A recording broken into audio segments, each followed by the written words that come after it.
Oke, rakyat nih bingung, partai-partai bingung.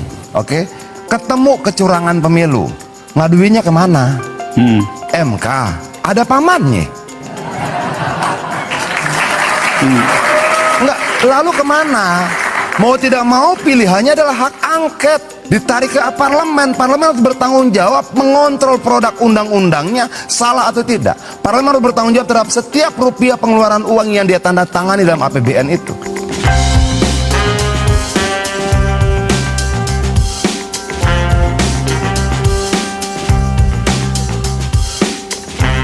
Ini ada kejutan ya, yaitu dari Tribun News. Budiman Sujatmiko ingatkan koalisi pemerintahan ada di tangan Prabowo jika terpilih bukan Jokowi. Ini maksudnya apa sih? Kalau kita lihat kan di sini ya jelas lah, Pak Prabowo lah yang akan menentukan sikap koalisi terhadap pemerintahan yang baru dan bukan Jokowi. Ya semua paham lah. Tapi di sini ditegaskan lagi oleh Budiman Sujatmiko. Entah di sini apa maksudnya lagi ya. Di sini bahkan juga dikomentari oleh Bang Denny Siregar. Wih, Pak Jokowi udah mulai disingkirkan. Oh, apakah ini yang pada waktu lalu ya?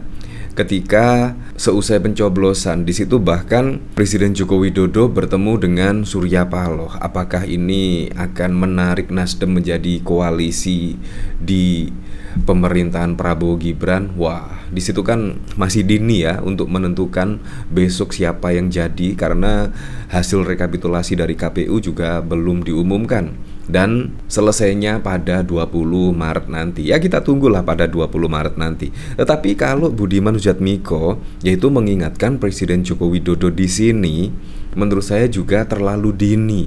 Di sini bahkan juga ya masih berpeluang lah akan adanya 2 putaran. Bahkan dari Anies Baswedan dan Muhaimin Iskandar di situ mengaku Pilpres 2 putaran terbuka lebar.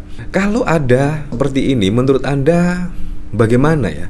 Di sini saya langsung teringat apa kata Ahok pada waktu lalu.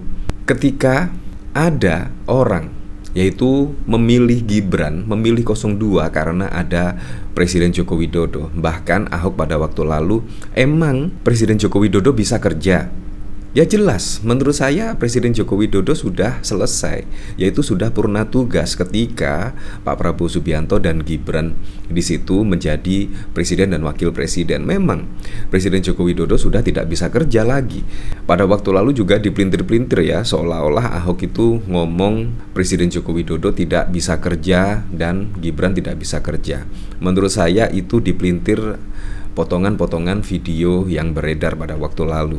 Ternyata apa yang dikatakan Ahok ya benar adanya di sini. Nah, dari sini saya juga penasaran kira-kira komentar-komentarnya seperti apa ya di sini.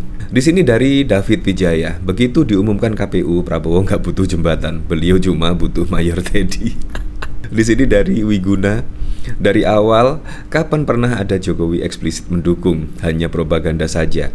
Sekarang orang akan lihat apa kenyataannya. Ya iyalah, dia nggak dijadiin menteri sama Pak Jokowi, cuma jadi komisaris PTPN. Di sini dari Aditya Gusti, ngantuk nggak guys? Sing bau rekso, bukit alogaritma, lagi bersabda nih rupanya. Kenyataan kadang tak seperti yang tampak. Sebuah peringatan yang sopan nih. Nah, pasti di sini juga Budiman Sujatmiko akan deg-degser lagi ya ketika Presiden Joko Widodo ternyata ya menjadi dewan pembina misalkan. Di situ pasti Budiman Sujatmiko juga ya tidak akan jadi menteri lah di situ. Nah, dari sini bahkan pada waktu lalu juga rame hak angket, hak angket DPR. Di sini Megawati bahkan juga sudah memberikan lampu hijau. Hak angket pemilu 2024 segera bergulir di DPR. Wah, di sini akan rame saja ya. Di sini dikomentari oleh Simbok Darmi, Banteng mempersiapkan tandukmu.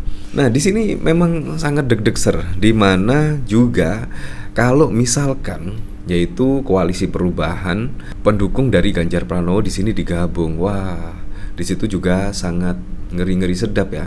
Di situ ada PDIP. Kalau PDIP tidak salah dapat 128 kursi ya. Di situ ada Nasdem, PKS, P3 dan lain sebagainya. Di situ di total-total sudah mendapatkan 300-an kalau tidak salah ya. Jadi di sini memang hak angket di sini bisa-bisa saja terlaksana dengan gampang karena kursi DPR yang ada di parlemen saat ini juga kalau semuanya itu digabung, wah cukup banyak sekali. Di sini bahkan juga hak angket trending topik di Twitter. Di sini bahkan juga ada komentar dari Adian Napitupulu, yaitu Adian Napitupulu, rakyat ini bingung, partai-partai bingung ketemu kecurangan pemilu, ngaduinya kemana? Ke MK ada pamannya, ke pemerintah ada bapaknya, hak angket. Iya betul, hak angket menurut saya. Oke, rakyat nih bingung, partai-partai bingung. Oke, ketemu kecurangan pemilu, ngaduinnya kemana? MK ada pamannya. Enggak, lalu kemana?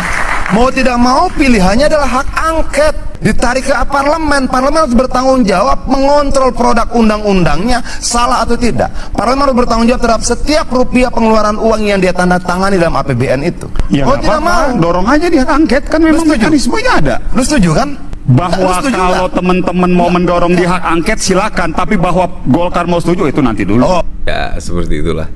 Nah, jadi sungguh masuk akal sekali ya. Kalau ada kecurangan semuanya bingung mau mengadu kemana? Ke MK? Ya Anda tahu sendirilah pada waktu lalu Ketua MK bahkan juga diberikan sanksi kode etik berat dan bahkan juga dicopot dari jabatan Ketua MK.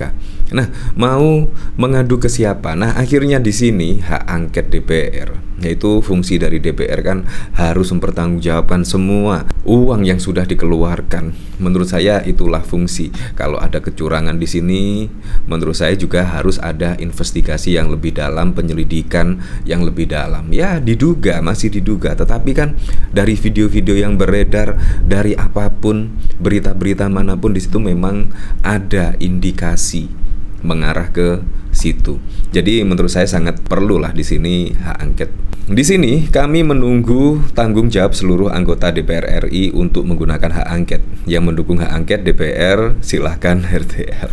Ya di sini Anies kami sudah siap dengan bukti-bukti dan koalisi perubahan PKB, PKS, Nasdem juga siap bersama PDIP gulirkan hak angket. Wah, kalau di sini sudah setuju dan PDIP yang mempunyai kursi yang paling banyak di sini ya pasti akan lebih mudah lah di sini. Di sini 03 sedang merapatkan tentang hak angket DPR, tapi Pak Romi dari P3 membuka isi dapur bahwa sungguhnya 2 minggu sebelum Pilpres, hasil perhitungan 03 menunjukkan Pilpres 1 putaran. Mungkin ini sinyal untuk bergabung dengan KIM. Boleh ketawa gak sih ya? Nah, di sini bahkan kalau kita hitung-hitung lagi, yaitu di sini hak angket kecurangan pemilu, di sini PDIP mendapatkan 128 kursi, P3 19 kursi, Nasdem 59 kursi, PKB 58 kursi, PKS 50 kursi. Jadi kalau di total di sini ada 314. Di sini versus yaitu partai yang berada di pemerintahan yang ada 261 kursi. Jadi menurut saya sangat keren sekali lah di sini kalau memang benar-benar ada hak angket. Ya saya berharap sih semoga saja pemilu ini tetap damai hingga pelantikan presiden dan wakil presiden ke depan. Dan semoga saja presiden mendatang bisa merealisasikan janji-janji kampanyenya, bisa merealisasikan program-program kerjanya, sehingga bisa langsung dirasakan manfaatnya oleh masyarakat.